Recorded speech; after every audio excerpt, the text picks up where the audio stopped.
அல்லாஹு ஈசா அலைஹிஸ்ஸலாம் அவர்கள் சொன்னார்கள். அல்லாஹு தஆலா இதை திருமறையிலே அழகாக தெளிவுபடுத்துகிறார். பெற்றோருக்கு நாம் நலவு செய்யும் பொழுது அவர்களுடைய கண்ணீரை வடிக்காத நிலைமையில் நாம் அவர்களை சந்தோஷப்படுத்தும் பொழுது வலம்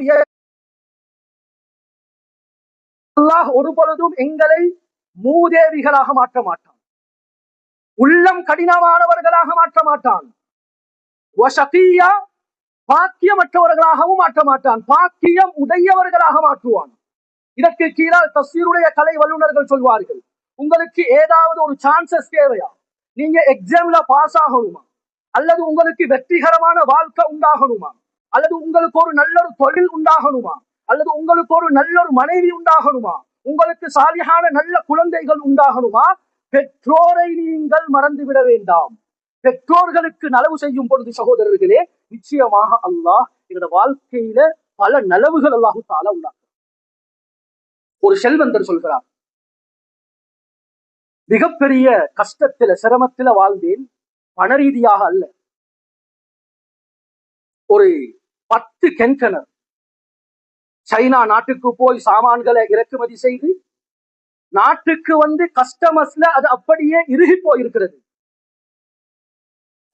மிகப்பெரிய கஷ்டம், பல முயற்சிகள் செய்தும் கைவிட்டோம்.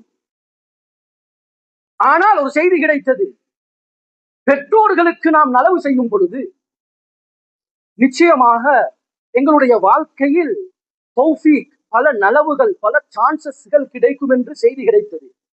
உடனடியாக தாய்க்கு நல்ல ஒரு சாப்பாட்டை செய்து கொண்டு போய், தாய்க்கு ஒரு நாளைக்கு 1000 ரூபாய் வேண்டி, ஒரு மாதத்திற்கு 30,000 ரூபாய்களை கொண்டு போய் இரவுடைய நேரம் யாருக்கும் தெரியாமல் கொடுத்து, தாயே எனக்காக வேண்டி நீங்கள் துஆ செய்யுங்கள் என்று சொன்னோம். அவ்வாறே தாய் தஹஜ்ஜுடைய நேரத்தில் எழுப்பி துஆ, சந்தோஷப்பட்டு துஆ செய்தால் அடுத்த நாள் காலையில் ஒரு 9 மணி அளவில் ஒரு தொலைபேசி அழைப்பு வருகிறது.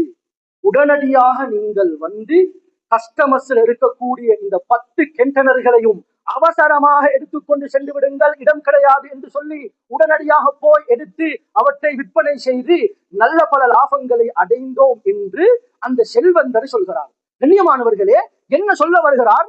பெற்றோருக்கு நாம் நலவு செய்யும் பொழுது, அவர்களுடைய கண்ணீர் வராமல் நாம் நடந்து கொள்ளும் பொழுது, அவர்களுடைய மனசு நோகாமல் நாம் நடந்து கொள்ளும் பொழுது நிச்சயமாக அல்லாஹ் வாழ்க்கையில பல சான்சஸ்களை, பல சந்தர்ப்பங்களை அல்லாஹ் நிச்சயமாக தந்து கொண்டே இருப்பான். இது வேறொரு தலைப்பாக பேச வேண்டும், நான் சுட்டி காட்டி விட்டு செல்கிறேன். எனவே கண்ணியமானவர்களே, இப்ராஹிம் அலைஹிஸ்ஸலாம் அவர்களுடைய வாழ்க்கையிலிருந்து நாம் படிக்க வேண்டிய மிக முக்கியமான பாடம், குழந்தைகள் நாம் பெற்றோர்களை நல்ல முறையில் நாம் பெற்றோர்களுக்கு வழிபட்டு நடக்க வேண்டும். மூன்றாவது சகோதரர்களே சொல்வார்கள், அல் இஹ்சானு வத்தியாஃபா, நாம் பிற மனிதர்களுக்கு நலவு செய்யக்கூடியவர்களாகவும் விருந்தோம்பல் செய்யக்கூடியவர்களாகவும் நாம் மாற வேண்டும். இது இப்ராஹிம் அலைஹிஸ்ஸலாம் அவர்களுடைய வாழ்க்கை ஹிஸ்டரி எங்களுக்கு படித்து தரக்கூடிய மிக முக்கியமான பாடம். அல் இஹ்சான் என்றால் பிற மனிதர்களுக்கு சகோதரர்களே நலவு நாடுவது, பிற மனிதர்களுக்கு உதவி செய்வது, பிற மனிதர்களுக்கு உதவி உத்தாசையாக நடந்து கொள்வது. இந்த எங்களுடைய நாட்டில ஏற்பட்டிருக்கக்கூடிய மிகப்பெரிய பலகீனம் என்று சொல்லலாம். எல்லாம் தன்னுடைய வாழ்க்கை, தான் தன்னுடைய மனைவி பிள்ளை குட்டிகள் நல்லா வந்தா போதும்.